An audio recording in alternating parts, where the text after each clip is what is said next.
So to install the Ubuntu Windows, I had to go here.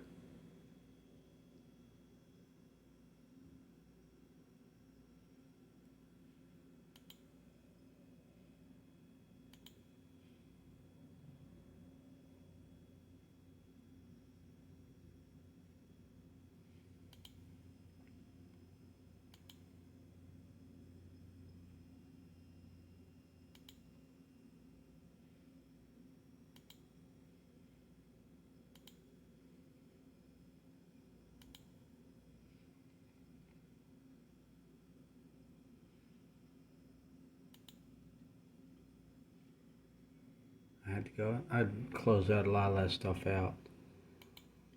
I had to go here. I had to go up here.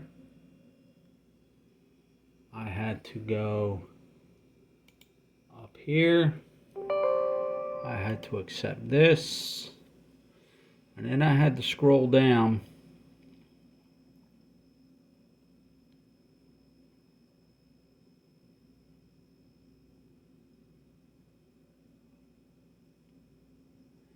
And this right here, I had to hit the check mark on this right here. This little button right here, I had to do that because it wouldn't let me get in. So I had to do all that.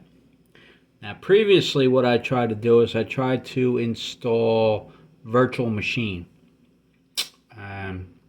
Went through the steps and all that, and it wouldn't go up. Turns out that even though I've got 8 gigabytes of RAM on here, I basically need 16 gigabytes of RAM, because 8 of it or 6 of it basically has to go for that virtual machine. So I went ahead and tried to install the Ubuntu, and I was going to run the Linux on there, and it turned out that that's what I needed for that. So it's gotten ridiculous. Eventually with the Windows 11, it's going to be even more painful because it's getting ridiculous with the amount of stuff that you have to run and the amount of stuff that you have to go through to get the computers running, your laptops running. You basically have no control over your own laptop anymore.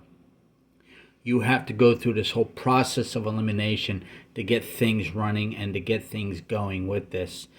And eventually now I've done some research and stuff like that for what I need to run. I want to run a virtual machine. I don't want to run that and learn that and everything like that. Basically, I need a $2,000 laptop to get enough RAM on there. Now I can reinstall RAM on this and go through that and pull this laptop apart, pull the RAM out, put new RAM in it, and go from there. But it's just a hassle to do that. Eventually, it's going to be Windows 11. Windows 11 is getting ridiculous now. It's getting to the point where you have to know all this kind of stuff. Now, a lot of the stuff I know and everything like that, but it's just a process that you have to go through. It's ridiculous that you have to go through all this nonsense to go here, here, here, and install this. Then this don't work. Then you got to reboot. Then you got to do this. Then you got to do this. Then you got to do this. It's getting ridiculous with the nonsense to be online anymore. And it doesn't have to be that difficult. And the other thing, too, is that with Windows 11, it's a whole process with that. It's even worse with Windows 11 when it gets to that in 2025. 2025 is when Windows 10 is going to be expelled, and you're going to have to, whether you want to or not, you're going to have to use Windows 11. You're going to have to. You got no choice. Same thing with Windows 10. You had no choice. You have to use Windows 10. Now you have to use Windows 11. But that's what I had to go through to get the Ubuntu Linux thing installed on that. So